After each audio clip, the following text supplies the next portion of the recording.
नमस्कार, times of Swaraj में आप सबों का स्वागत है और मैं हूं संतोष सिंह।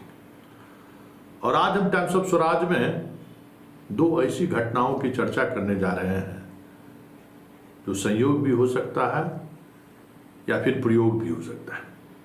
जी हां, हम बात अनंत सिंह के हाई कोर्ट से बरी होने की कर रहे हैं और हम बात आनंद मोहन के उस केस की कर रहे हैं जिस केस को लेकर एक दौर में सुप्रीम कोर्ट में बवेला मचा हुआ था। याद ही होगा कि बिहार के मुख्यमंत्री ने उन्हें रिहा करने का फैसला किया और उस फैसले को लेकर पूरे देश में बवाल मचा। आईएएस एसोसिएशन से लेके, पूर्व एसोसिएशन से लेके, हाई कोर्ट, सुप्रीम कोर्ट, पीड़िता का परिवार लगा जैसे एकदम अब आनंद मोहन गए और सुप्रीम कोर्ट ने स्वीकार भी कर लिया और तारीख पर तारीख देना शुरू कर दिया और अंतिम तारीख भी घोषित कर दिया गया कि इस दिन अब इस पर जजमेंट आएगा कि आनंद मोहन के मसले पर क्या हुआ। लेकिन जैसे ही बिहार में तख्तापलट हुआ,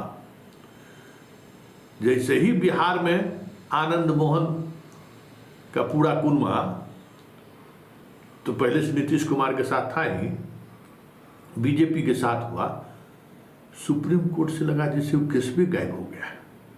अब सुन रहे हैं कि कब सुनवाई है और पूर्व आईएएस एसोसिएशन या आईएएस एसोसिएशन का कुछ बात तो कहीं सुनाई दे रहा है, कहीं कोई मीडिया में खबर आ रही है।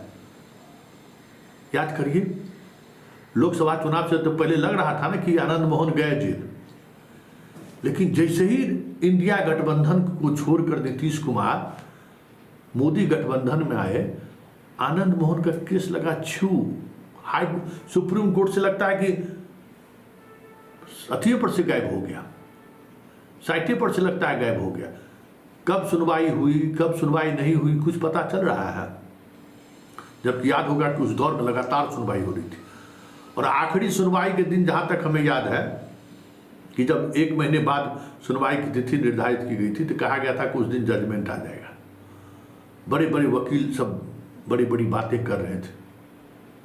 लग रहा था कि वाकई में आनंद मोहन के साथ नीतीश कुमार ने जो किया है वो शायद न्यायपूर्ण नहीं है।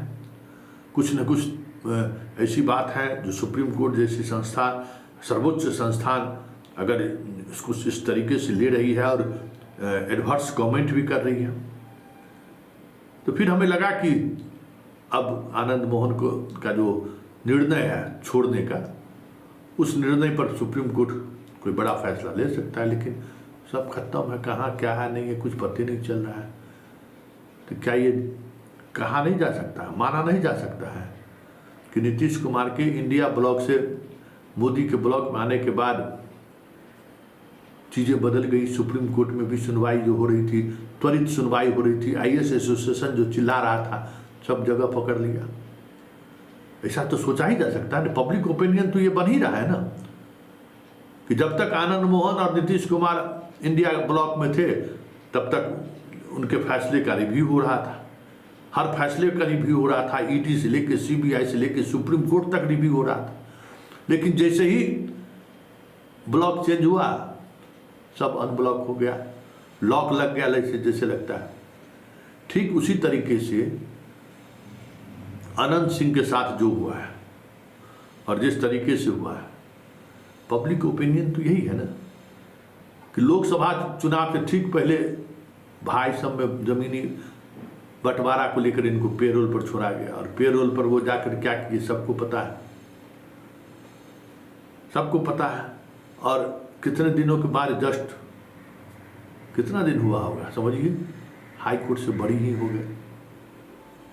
और अनंत सिंह पर जिस तरीके का आरोप लगा, घर से 47 निकला था जबकि उस समय वो जेल में थे, तो किस आधार पर एफआईआर हुआ? कहा गया कि अखबार जो मिला था जिसमें 47 लपेटा हुआ था वो 11 दिन पहले का था, इसीलिए उनको लाभ मिल गया कि साक्ष्य के अभाव में। लेकिन 47 तो उनके घर से बरामद हुआ। लोअर कोर्ट सजा दे दी, लोअर कोर्ट तो सजा दे दी ना भाई। और उस सजा के त्वरित सुनवाई अचानक हाई कोर्ट में होनी शुरू हो गई और हाई कोर्ट में सुनवाई होते होते पेरोल से गए अंदर, आज बाइज्जत बरी हो गए सब केस में। तो ठीक है, साक्ष्य नहीं होगा, ये मामला कहीं न कहीं राजनीति से पीड़ित था, ये भी कहा जा सकता है। उस समय अनंत सिंह ललन सिंह के खिलाफ थे, तो उन्होंने जो चाहा लिपि से करवा लिया, ये भी कहा जा सकता है। लेकिन आज जो कुछ भी हाई कोर्ट से हुआ, उस पर भी तो लोग यही चर्चा कर रहे हैं कि ललन सिंह से कि सिलेंडर बोले, ललन सिंह ने मैनेज कर दिया। तो ये दो ऐसे विषय हैं, या ये कह सकते हैं कि दो ऐसे केस, जिस केस को अगर बात किया जाए, उस केस के बारे में चर्चा किया जाए, तो क्या कहा जाएगा। हो सकता है कि कुछ तकनीकी वजह से सुप्रीम कोर्ट में मामला लंबित हो सकता है, इसमें कोई संभव है। लेकिन इमेज क्या बन रहा है कि इंडिया ब्लॉक से इधर आए नीतीश जी, सब इनका जितना चीज रिव्यू चल रहा था, ईडी उडी इधर उधर, सीबीआई, सुप्रीम कोर्ट, सब ठंडे बस्ते में पड़ गए। उसी तरीके से अनंत सिंह जब तक लालू यादव के साथ थे, या फिर ललन सिंह से जब विवाद हुआ, उनको जेल जाना पड़ा, सजा हो गई।